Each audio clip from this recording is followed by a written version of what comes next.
陆克带着丧尸部队直奔3楼，扬言要将因特古拉先奸后杀，再奸再杀。走廊的房门突然大开，仅仅1个照面，杨嘴里的雪茄就和身后的丧尸一起被齐齐切断。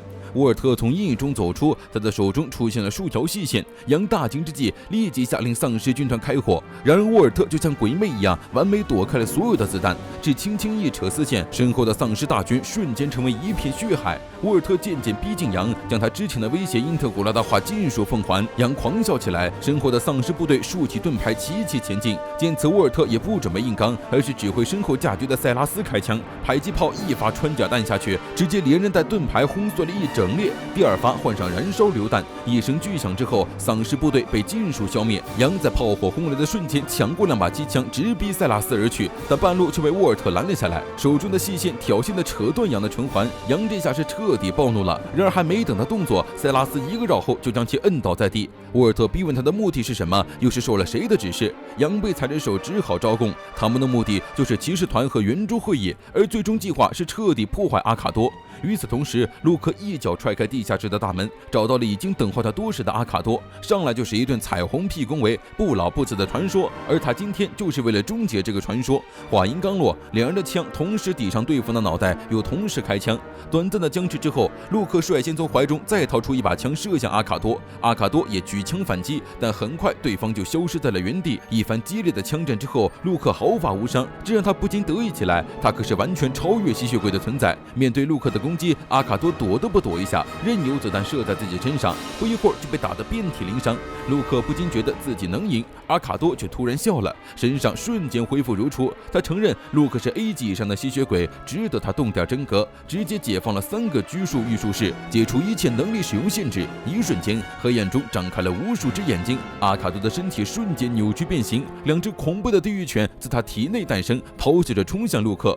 陆克在极度惊恐之下拔腿就逃，地狱犬的嘴里伸出了一只握枪的手，2枪就打断了他的腿。然而阿卡多还没尽兴，让陆克放出使魔变化身体继续和他打，好戏才刚刚开始呢。然而事实就是陆克就是普通的吸血鬼，他大骂着阿卡多是怪物，这一下就让兴奋的阿卡多萎了。原本以为是个厉害角色，结果就这，只配成为狗的粪便。地狱犬张开大嘴将陆克撕成了碎片，阿卡多吸收完地上的血液转身离开。3楼杨挣脱塞拉斯的束缚，跳到安全距离，大批的食尸鬼再次围拢而上，而这一次却是他们自己人。被食尸鬼屠杀了骑士团的部队也成了食尸鬼。面对曾经的同伴，两人都下不去手。杨趁机越过封锁，朝着会议室冲去。沃尔特紧急用丝线捆住了杨的手臂，没想到对方居然硬生生扯断了自己的手臂，一把推开会议室大门。然而等待他的却是12把对准他的枪口。一声令下，杨瞬间就被12把枪射成了筛子。因特古拉却目眦欲裂，他的部下全部变成了吸血鬼。塞拉斯被食尸鬼摁在地上撕咬，极度惊恐之下，眼睛变成了红色，发狂似的屠杀着周围的一切。因特古拉心神俱震，冲上去一把搂住塞拉斯，换回了他的理智。气头上的因特古拉对着杨又是2枪，逼问他们的目的，但杨却依旧狂笑着。他的身体也有之前在吸血鬼身上发现的机器，早就将他们的战斗和对话全部传送了过去，他早就没有利用价值了。杨话音刚落，身上就冒起了熊熊火焰，将他烧成了灰烬。临死前只留下了一句千禧年的英文单词。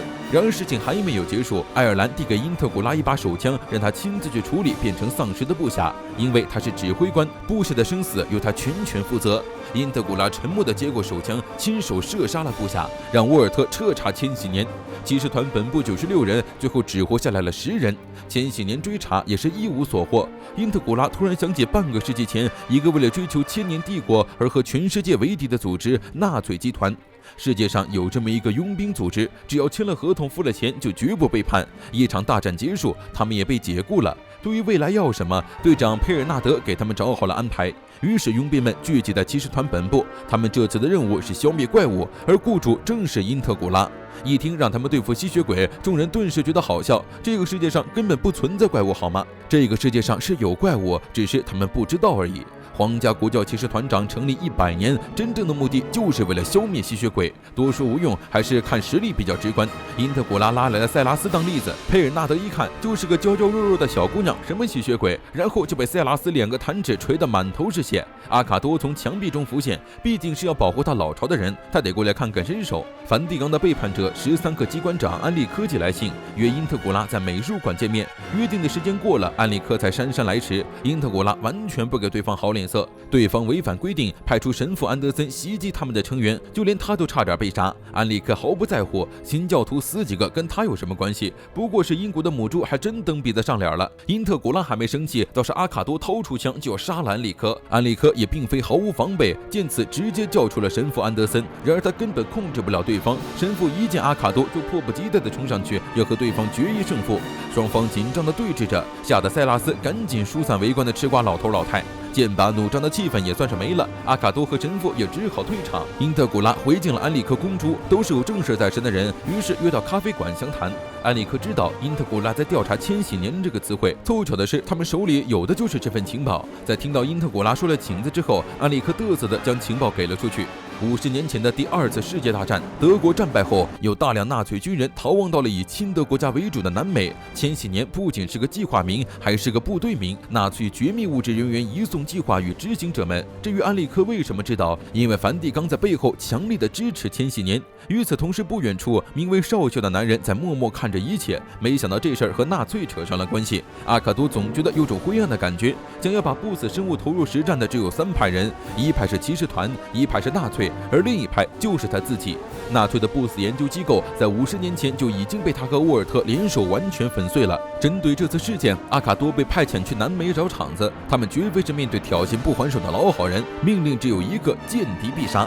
于是第2天，阿拉多就悠闲地喝着红酒，坐上了飞往南美的飞机。佩尔纳德和他同行，至于塞拉斯，因为等级太低，被封印在棺材里托运。下了飞机，直接入住豪华酒店总统套房，顺便把塞拉斯的棺材一并搬上去。按理说，这么大的行李是禁止进入酒店了。不过阿卡多用色情光线魅惑了前台小哥，顺利把塞拉斯搬进了房间。至于佩尔纳德，只能去住郊区便宜的旅店。调查会从明天开始。佩尔纳德刚离开，就有人发现了阿卡多的行踪。塞拉斯被自己加农炮欺凌大叔的噩梦吓醒，一睁眼发现阿卡多在叫他看热闹。塞拉斯跑到窗边一看，惊呆了。酒店被全副武装的部队包围。电视台报道称，有一男一女2个恐怖分子入住酒店顶楼，杀害了数名酒店服务人员和租客，并控制了10几名人质和警方对峙。警方派出突击部队突入酒店的计划，将其当场射杀。而他们所做的一切都是受名为托巴卢卡男人的指挥。特殊部队突入酒店顶层，因特古拉这边也接到了消息，顿时有了不好的预感。对于阿卡多而言，这些人不过是妨碍他达成目标的障碍物而已，他可是真真正正的怪物。部队冲开大门，对着阿卡多一顿扫射，恐怖的火力之下，阿卡多瞬间被打成了一滩烂泥。此时的队员们还完全没有意识到事情的严重性，见目标被消灭就准备离开，却见鲜血回流，阿卡多恢复如初，张开血盆大口咬下了一个人的脑袋，随后残忍地将所有人分尸。等到塞拉斯出来，看到的就是满地残肢的地面。阿卡多让塞拉斯做好准备，但塞拉斯因为敌人是人类而下不去手。阿卡多揪着塞拉斯的衣领，质问他那又怎样？对先拿起武器发动战争的家伙来说，是否是人类有区别吗？见塞拉斯依旧迟疑，阿卡多也不再勉强，转头给因特古拉打去了电话，催促他下令让自己一个不留地展开屠杀。因特古拉不好的预感成了真，阿卡多当真把突入部队杀了，而他之后要杀的人也都是普通人类，但他还是会没有丝毫犹豫地杀死他们。他问因特古拉该怎么办？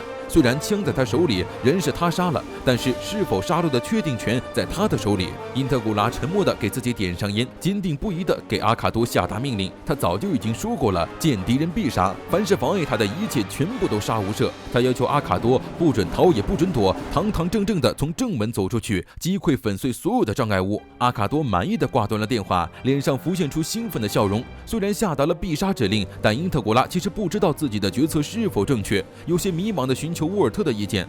沃尔特嘴里说着自己只是一介管家，但露出的笑容却和阿卡多一样兴奋。房间大门打开，阿卡多手持双枪走到突入部队面前，一场血腥的屠杀开始了。